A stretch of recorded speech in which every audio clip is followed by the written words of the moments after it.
போகிறேன்னா, வெயில் காலத்தில் ஆடுகளுக்கு என்ன தீவனம் கொடுக்கலாம் அப்படிங்கிறத தான் பார்க்க போகிறோம். சரியான தீவனம் கொடுத்தீங்கன்னா அதுக்கான லாபம் தர ரகசியத்தையும் பார்க்கலாம். வெயில் காலம் வந்தால் நம்மளுக்கு மட்டும் கிடையாது, நம்ம ஆடுகளுக்கும் அது ஒரு பெரிய சவால் தான்.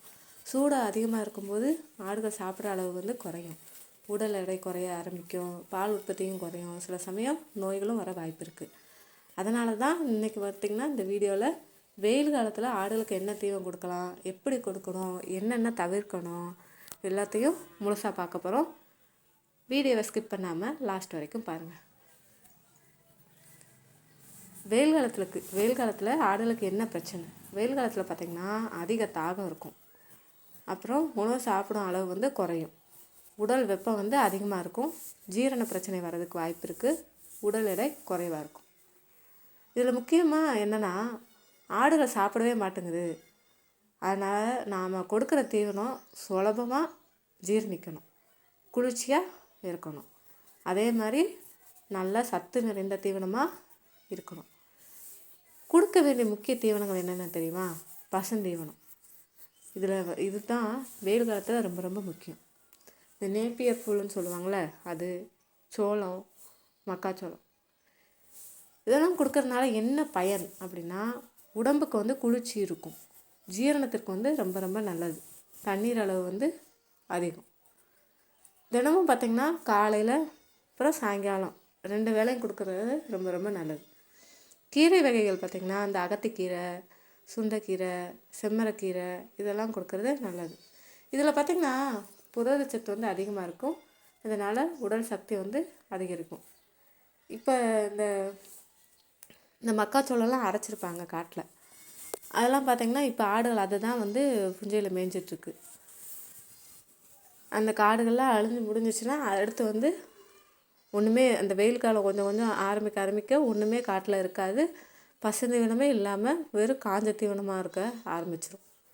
இருக்கும்போதே அதுக்கு மக்காச்சோளம் இதெல்லாம் நம்ம கொடுக்கறது ரொம்ப ரொம்ப நல்லது. அடுத்து மர இலைகள் என்னென்னா, வேப்ப இலை. எங்கள் ஆடுகள் வேப்பிலை சும்மாவே சாப்பிடும், நல்லா சாப்பிடும்.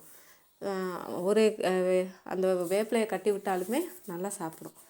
உங்கள் ஆடுகளுக்கும் வேப்பிலையை கொடுத்து கொஞ்சம் பாருங்கள், கொஞ்சம் கொஞ்சமாக அதுக்கு பழக்கப்படுத்துங்க. அடுத்து புங்க இலை, அடுத்து சுபாப்புல்னு இருக்கும் பார்த்திங்களா, அது.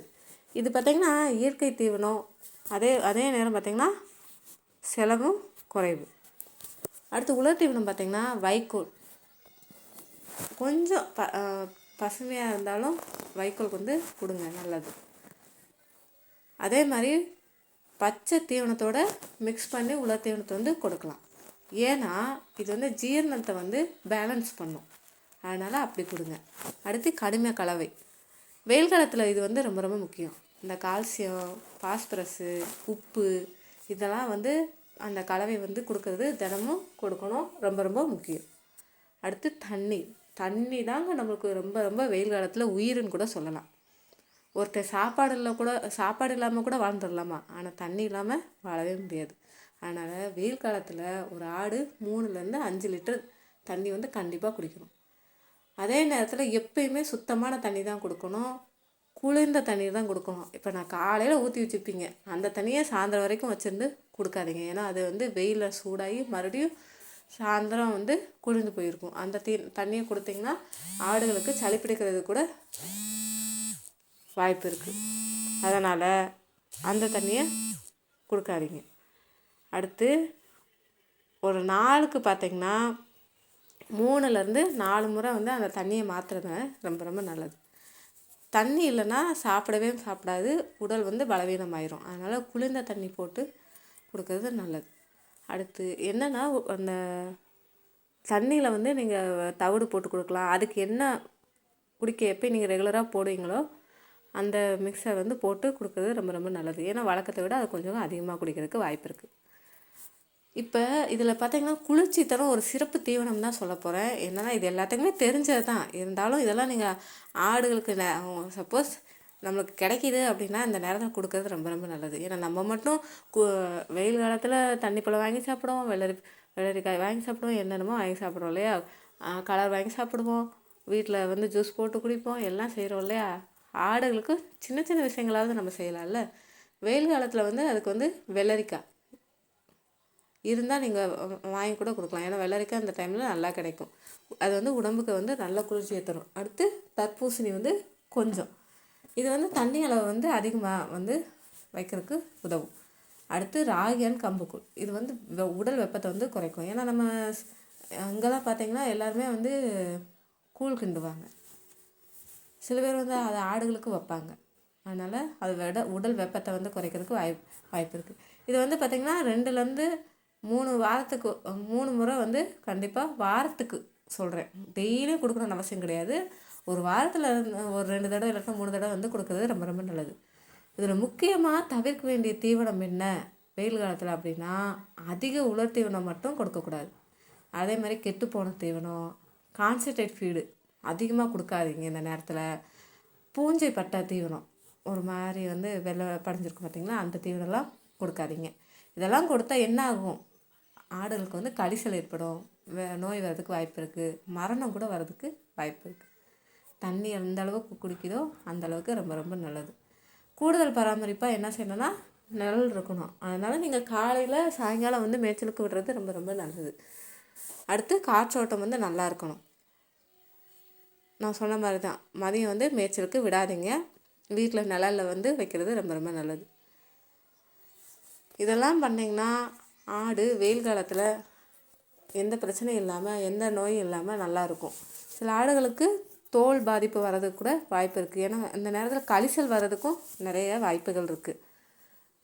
அதனால் இந்த நேரத்தில் ஆடுகளாம் நல்லா பராமரிங்க, தண்ணி நல்லா கொடுங்க. வெயில் காலத்தில் ஆடுகளை சரியாக பராமரிக்கணும். ஏன்னா சரியான தீவனம், போதுமான தண்ணீர், குளிர்ச்சி பராமரிப்பு, இந்த 3 விஷயங்கள் வந்து ரொம்ப ரொம்ப முக்கியம். இதை தான் நீங்கள் சரியாக ஃபாலோ பண்ணணும். இதெல்லாம் பண்ணிங்கன்னா உங்கள் ஆடு வந்து ஆரோக்கியமாக இருக்கும், எடை வந்து கம்மியாகாது, கூடும், லாபம் நிச்சயம் வரும். இந்த வீடியோ கண்டிப்பாக உங்களுக்கு பயனுள்ளதாக இருந்தால் கண்டிப்பாக லைக் பண்ணுங்கள். உங்கள் நண்பர்களுக்கும், விவசாய நண்பர்களுக்கும், ஆடு வளர்ப்பவங்களுக்கும் ஷேர் பண்ணுங்கள். இன்னும் இது போல் ஆடு வளர்ப்பு தகவல்களுக்கு என் சேனலை மறக்காமல் சப்ஸ்கிரைப் பண்ணிக்கோங்க. பக்கத்தில் இருக்க பெல் பட்டனையும் ஆன் பண்ணி வச்சுக்கோங்க. அப்படின்னா தான் நான் போடுற வீடியோ உங்களுக்கு நோட்டிஃபிகேஷனாக வரும். எதாவது டவுட் இருந்தால் கமெண்ட் பாக்ஸில் கமெண்ட் பண்ணுங்கள்.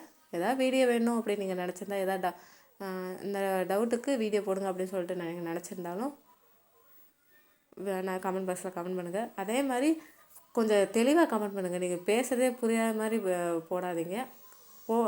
கமெண்ட் போடுறவங்க கொஞ்சம் தெளிவாக போடுங்க, ஓகேங்களா? நாளைக்கு என்ன வீடியோ பார்க்கலான்னு சொல்லிட்டு நாளைக்கு பார்க்கலாம். அதே மாதிரி ஆடு வேணும்னு சொல்லிட்டு கேட்டிருந்தீங்களா, அவங்களுக்கு இன்னும் ரிப்ளை பண்ணலை. இன்னும் அவங்க வீட்டுக்கு வரல, தண்ணி பாய்ச்சிட்டு தான் இருக்காங்க. நைட்டு விடிய விடிய தண்ணி பாய்ச்சறதுனால அவங்களுக்கு ரிப்ளை பண்ண முடியல. கூடிய சீக்கிரம் நான் ரிப்ளை பண்ணுறேன். நாளைக்கு பார்க்கலாம்.